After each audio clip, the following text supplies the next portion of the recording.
മനസ്സലിഞ്ഞ് അനേകം രോഗികളെ സൗഖ്യമാക്കി. യേശു എവിടെയെങ്കിലും ഉണ്ടെന്ന് അറിവ് കിട്ടിയാൽ ആളുകൾ തങ്ങളുടെ രോഗികളുമായി യേശുവിന്റെ അടുക്കൽ ഓടിക്കൂടുകയായി. അവിടുന്ന് രോഗികളെ തൊട്ട് സൗഖ്യമാക്കി, ഉടനെ നടക്കുമാറാക്കി, കുരുടർക്ക് കാഴ്ച നൽകി. കർത്താവിന്റെ വസ്ത്രത്തിന്റെ തൗലിൽ തൊട്ടാൽ സൗഖ്യം പ്രാപിക്കുമെന്ന് അവർ വിശ്വസിച്ചു. കർത്താവിനും സൗഖ്യം പ്രാപിച്ച നിസ്സാരരെന്ന് മനുഷ്യർ ചിന്തിക്കുന്ന വ്യക്തികൾ വിശുദ്ധ വേദപുസ്തകത്തിന്റെ താളുകളിൽ ഇടം പിടിക്കുകയും കാലങ്ങൾക്ക് അധീനനായ കർത്താവ് കാലങ്ങൾക്കിപ്പുറം ഇന്നും അവരെ ഓർമ്മിക്കപ്പെടുവാൻ തിരഞ്ഞെടുത്തിരിക്കുകയും ചെയ്തിരിക്കുന്നു എന്നുള്ളത് എത്രയോ ശ്രേഷ്ഠമായ കാര്യമാണ്. ഈ ഭാഗ്യം ലഭിച്ച ഒരു വ്യക്തിയായിരുന്നു തിമായുടെ മകനായ ബർത്തിമായി എന്ന കുരുടൻ. ബർത്തിമായി കർത്താവ് വിശ്വസിച്ച് സൗഖ്യം പ്രാപിച്ച ആ സംഭവം ഒരു ചെറിയ സ്ഥിതിയിലൂടെ നമ്മുടെ കുട്ടികൾ അവതരിപ്പിക്കുന്നു. ശ്രദ്ധിച്ചാൽ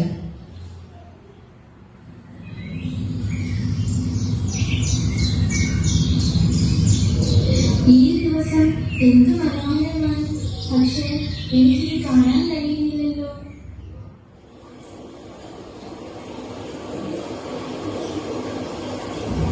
ഈ സുന്ദരമായ പ്രകൃതിയും മനുഷ്യരെയും ജീവജാലങ്ങളെയൊക്കെ എനിക്ക് കാണാൻ കഴിഞ്ഞിരുന്നെങ്കിൽ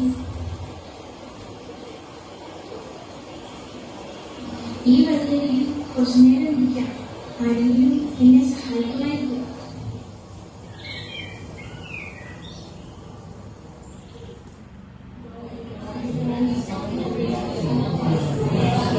അവിടെ ഒരാൾ ഉറപ്പ് വച്ചിരിക്കുന്നുണ്ടല്ലോ, സുഖമില്ലെന്ന് തോന്നുന്നു. അത് തിവായുടെ മകനല്ലേ, അവന് കാഴ്ചയില്ല. അവൻ നേരത്തെയും ഇവിടെ ഇരിക്കുന്നത് ഞാൻ കണ്ടിട്ടുണ്ട്. ഒരുപാട് ആൾക്കാരുടെ സംസാരവും ബഹളവും ഒക്കെ കേൾക്കുന്നുണ്ടല്ലോ. എന്തായിരിക്കും അത്? എന്താണ് ഈ ശബ്ദം? എന്താണ് ഇവിടെ സംഭവിക്കുന്നത്? നസ്രയനായ യേശു ഈ വഴി വരുന്നുണ്ട്. യേശു അത്ഭുതങ്ങൾ ചെയ്യുന്നവനാണ്. യേശു സൗഖ്യമാക്കുന്നവനാണ്. എന്ത്? യേശു അത്ഭുതങ്ങൾ ചെയ്യുമെന്നോ? യേശു സൗഖ്യമാക്കുമെന്നോ? എനിക്കും സൗഖ്യം പ്രാപിക്കണം. യേശുവേ ദാവീദ് പുത്ര, എന്നോട് കരുണ തോന്നണമേ. യേശുവേ ദാവീദ് പുത്ര, എന്നോട് കരുണ തോന്നണമേ. ഒത്തിരി പുരുഷാരെ യേശുവിന്റെ പുറകെ തിക്കിത്തരുന്നുണ്ട്. നിന്നെ ശ്രദ്ധിക്കാമോ? ഇപ്പോൾ യേശുവിന് സമയമില്ല. ഇനി നീ ശബ്ദിക്കരുത്. യേശുവേ ദാവീദ് പുത്ര, എന്നോട് കരുണ തോന്നണമേ. അവനെ വിളിപ്പി, അവനെ എന്റെ അടുത്തേക്ക് കൊണ്ടുവരുവേ. നീ ധൈര്യമായിരിക്കെ, നീ എഴുന്നേക്ക്. യേശു നിന്നെ വിളിക്കുന്നു. വാ, നമുക്ക് യേശുവിന്റെ അടുത്തേക്ക് പോകാം. ഞാൻ നിനക്ക് എന്ത് ചെയ്തു തരണമെന്ന് നീക്ഷിക്കുന്നു. ഗുരു, എനിക്ക് കാഴ്ച ലഭിക്കണം, എനിക്ക് കാഴ്ച ലഭിക്കണം ഗുരു. കാഴ്ച ലഭിക്കുക, നിന്റെ വിശ്വാസം നിന്നെ രക്ഷിച്ചിരിക്കുന്നു. എനിക്ക് കാഴ്ച കിട്ടി, എനിക്ക് കാഴ്ച കിട്ടി. എനിക്കിപ്പോൾ എല്ലാം കാണാം. എനിക്ക് സന്തോഷമായി. അങ്ങ് എന്നോട് മനസ്സറിഞ്ഞത് കൊണ്ടാണ് എനിക്ക് അങ്ങയെ കാണാൻ സാധിച്ചത്. ഞാൻ ഇനി മുതൽ അങ്ങയെ അനുഗ്രഹിക്കും. ദൈവത്തിന്റെ മഹത്വം, കർത്താവ് പ്രിയൻ, കർത്താവിന്റെ സൗഖ്യമായി വിളിക്കുന്നു. ദൈവത്തിന്റെ മഹത്വം, ദൈവത്തിന്റെ മഹത്വം, ദൈവത്തിന്റെ മഹത്വം.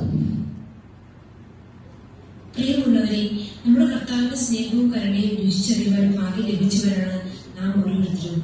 അത് വർണ്ണിച്ചു തീർക്കുവാൻ നമ്മുടെ നാവുകൾ കൊണ്ട് ഒരിക്കലും കഴിയുകയില്ല. നന്ദി നിറഞ്ഞ ഹൃദയത്തിൽ നിന്ന് നിന്ന ഒരു പാട്ടിന്റെ ചില ഈരടികൾ നമുക്ക് ശ്രമിക്കാം.